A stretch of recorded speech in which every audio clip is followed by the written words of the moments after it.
কোথায় জবর হবে, কোথায় জের হবে, কোথায় পেশ হবে। আপনি তো কোরআনের কথা বলা থাকেন না, কিন্তু কোরআনের কথা বললে কিভাবে বলতে পারেন? একটু বলেন তো। আমি বলছিলাম কথাটা যে আল্লাহওয়ালা লোক আছে, এইটাতে আমরা আছি। এটা হলো আমাদের থাকার কথা না। আমরা সকালে হোক সন্ধ্যা একটু হিসাব যদি মিলাই সন্ধ্যাকালে আজকে সারাদিন কি করছি, তাহলে বুঝে আসে যে আসলে আমরা কি করছি, ঠিক কিনা? আব্দুল্লাহ বাবা রহমতুল্লাহ আলাইহি মুক্তি কেসে দিলেন।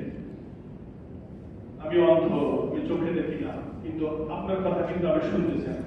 আমি কি বলতে চাচ্ছি, আমি আমার সামনে যখন কোরআন তেলাওয়াত করা হয়, তখন আমি সূর্য আছে না, সূর্য যে আলোটা আপনারা দেখেন, আমি কিন্তু দেখি না।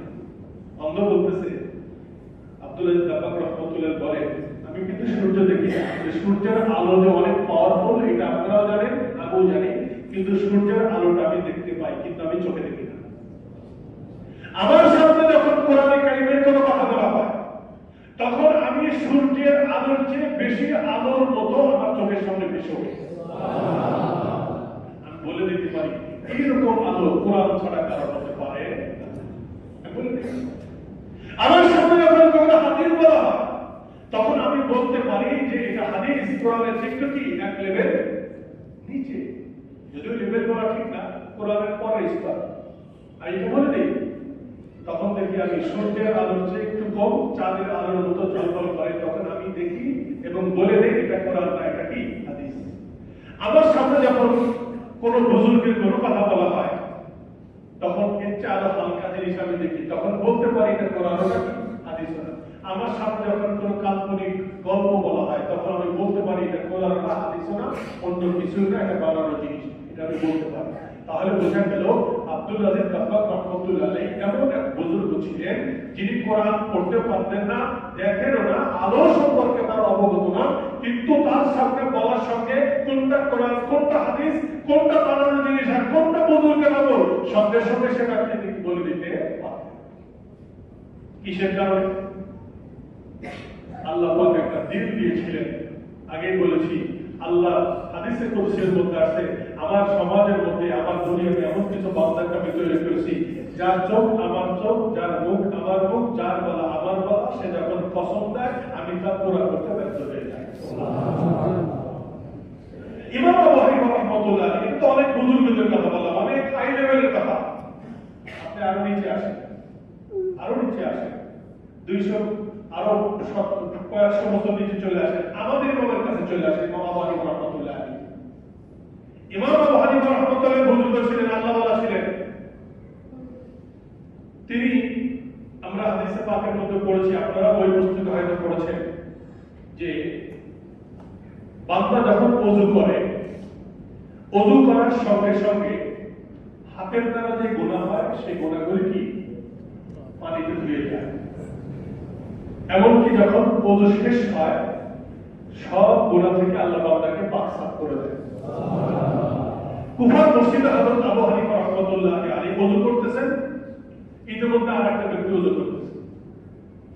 তখন আবু হানিফা রাহমাতুল্লাহ আলাইহি বলতেছেন, এই ওই লোকটাকে ডাকো, ওই লোকটাকে ডাকো। ডেকে বলতেছেন, এই লোকটা মা বাবার সঙ্গে বেয়াদবি করেছে, নাফরমানি করেছে, আর ওই লোকটা কারো গীবত করেছে। আমি দেখলাম তার ওযুর পানি দ্বারা গীবতের গুনাহ ধুয়ে চলে যাচ্ছে। সুবহানাল্লাহ। আমি তার ওযুর পানিতে দেখলাম যে মা বাবার সাথে বেয়াদবি করেছে, সেই কি গুনাহ মুছে যাচ্ছে। তাকে আমার কাছে ডাকো। ডেকে তাকে জিজ্ঞাসা করলেন, তিনি স্বীকার করলেন এবং বললেন, সাবধান, আর মা বাবার সঙ্গে এবং কারো গীবত কি খারাপ আচরণ করবে না, কারো গীবত করবে না। তাহলে কারো কারো নজরকে আল্লাহ ওই রকমের পাওয়ারফুল বানিয়েছেন, যারা ওযুর পানিতে গুনাহ ধুয়ে মুছে যায়, সেটাও দেখতে পায়, ঠিক না? যাবে আমরা দেখি না, আপনারা দেখেন না, কিন্তু এমন বান্দা সমাজের মধ্যে আছে যাদেরকে আল্লাহ পাক এই শক্তি দান করেছেন। এই জন্য আমি যে কথাটি বলছিলাম, যে আমাদের রাসূল করিম সাল্লাল্লাহু আলাইহি ওয়াসাল্লামের যে সিরাত আর মিলাদ, দুই জিনিস, একটা হলো মিলাদুন নবী, নবীর জন্ম, আর হলো সিরাতুন নবী, নবীর 63 বছর জীবনী। নবীর 63 বছর জীবনের মধ্যে 63 বার বাবে রবিউল আউয়াল আসছে। এরপর রাসূল সাল্লাল্লাহু আলাইহি ওয়াসাল্লামের সাহাবা সাহাবায়ে কিরাম যারা রাসূলকে সবচেয়ে বেশি আদর করতেন, মহব্বত করতেন, ভালোবাসতেন, যারা রাসূলকে না দেখলে পাগল হয়ে যেতেন, অস্থির হয়ে যেতেন, রাসূলের সাথে থাকতেন তারা তারপরে 100 বছর বেঁচে ছিলেন। এরপরে এইবার কত আরো 1300-1400 বছর প্রায় চলে গেল, 1350 বছর। এই সব কিছু মিলে কত শত শত বছর হয়ে গেল। কোন আল্লাহওয়ালা, কোন সাহাবী, কোন বুজুর্গ, কোন ইমাম এই রকমের স্টাইলে যেটা আমরা করে থাকি, মিছিল, মিটিং, জশ্নে জুলুসে, ঈদে মিলাদুন নবী, 103 দিন, 140 দিন, 200 দিন ব্যাপী আলোচনা, এগুলি একমাত্র ইসলামের মধ্যে ভণ্ডামি এবং নতুনত্ব বেদাত ছাড়া কিছুই না। ইসলামের ইতিহাসে এগুলি নেই, সাহাবের মধ্যে এটা ছিল না, কোন আম্বে কেরামের মধ্যে, এবং পরবর্তী যারা আমাদের নবীর পরে যারা সাহাবে কেরাম আসছেন, আইয়ুবী জাহিদ আসছেন, কারো মধ্যে এটা ছিল না। এখন করবেন কি? হ্যাঁ, করবেন ওইটা, রাখেন সোমবার রোজা, এটা ইবাদত, কোন আপত্তি নেই। রাসূলের সিরাত নিয়ে আলোচনা করেন, রাসূল এই করছেন, রাসূল এই করছেন, রাসূল এই আমল করছেন, রাসূলের আখলাক ছিল, রাসূলের এই চরিত্র ছিল, রাসূলের এই আচরণ ছিল, মানুষের সঙ্গে এরকম লেনদেন করেছেন, এই মুআমালা করেছেন, ওইগুলি নিয়ে আলোচনা করেন। ওইগুলি হলো সিরাত। ওইগুলো কি? সিরাত। তো মিলাদুন নবী এটা শুধু আলোচনার বিষয়, আর সিরাতুন নবীটা কি? আমাদের পালনীয় বিষয়। রাসূল সাল্লাল্লাহু আলাইহি ওয়াসাল্লাম অনেক কঠিন করেছেন।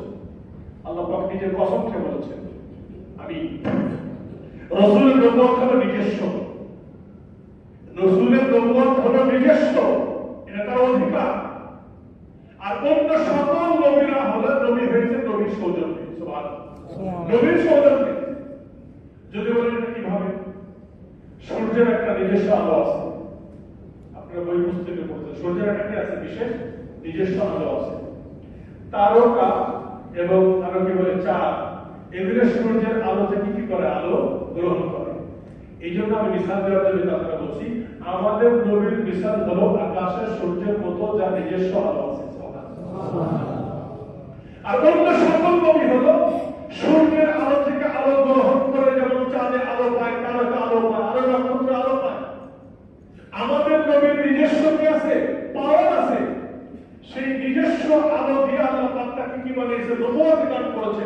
আর অন্য সকল নবীদেরকে আমাদের নবীর ওখান থেকে আলো নিয়ে নবুয়ত দান করেছে।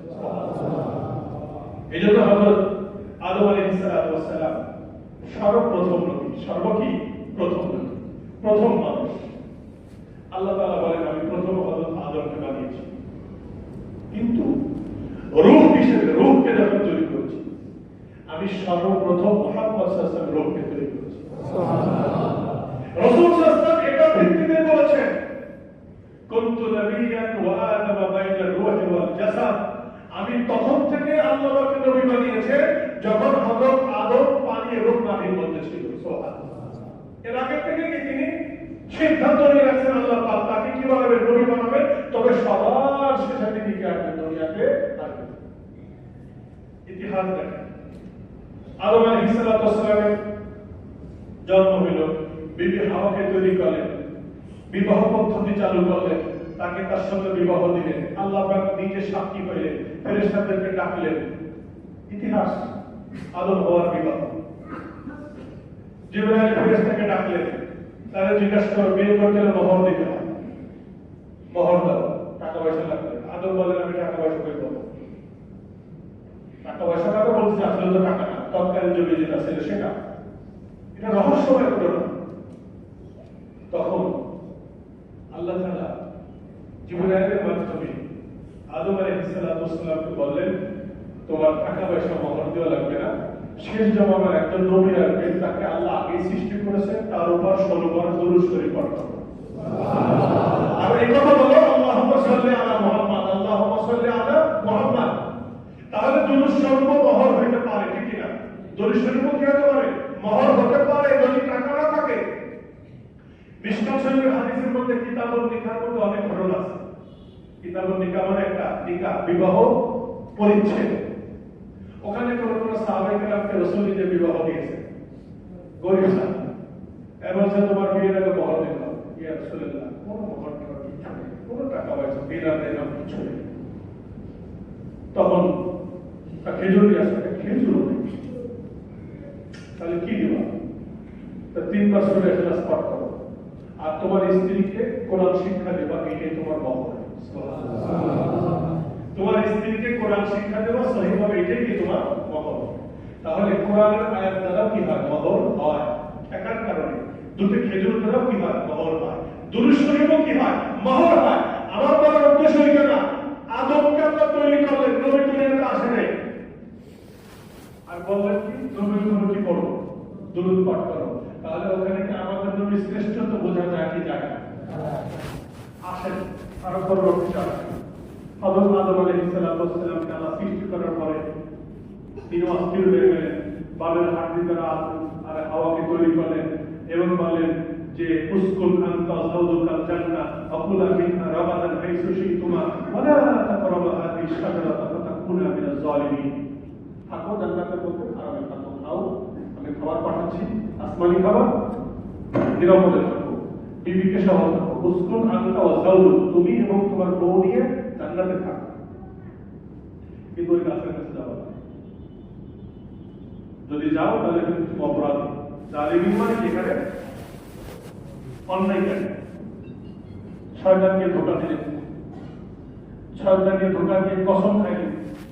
কোরআনে বলেছে কসম খাইলেন, গিয়ে বললেন আদমকে, আদম সালাম যাবে, আল্লাহ আপনাকে জান্নাতে রাখলে কিন্তু আনাবে, কিন্তু ওই জায়গায় যেতে না পারলে, কারণ এই জান্নাতটা আপনার কেমন লাগছে? শয়তানকে ধোঁকা দিলেন। আদম জান্নাত তো যাবো, আর বছর বিয়ে শাদী করছি, সুন্দর জায়গা, 7 স্টার হোটেলে যেতে ভালো, এটা ভালো না হওয়ার কি আছে? এখানে থাকতে মনে চায়? হ্যাঁ, এখান থেকে বের হতে মনে চায়। আল্লাহ কিছু বলছেন? আল্লাহ তো বলছেন যে ওদিক যায় না। আসলে আল্লাহ তাআলার ইচ্ছা হলো তোমাকে জান্নাত থেকে বের করতে। আর ওই গাছ যেখানে যেতে না করছে, ওই গাছের কাছে গেলে ফল খাইলে আর কোনোদিন জান্নাত থেকে বের হওয়া লাগবে না। আল্লাহর ইচ্ছা তোমাকে দুনিয়াতে পাঠাবে, এই জান্নাত থেকে সরাই দেবে। কাজে তুমি তাড়াতাড়ি ফলটা খেও, তাহলে আর জান্নাত থেকে কি বের হওয়া লাগবে না।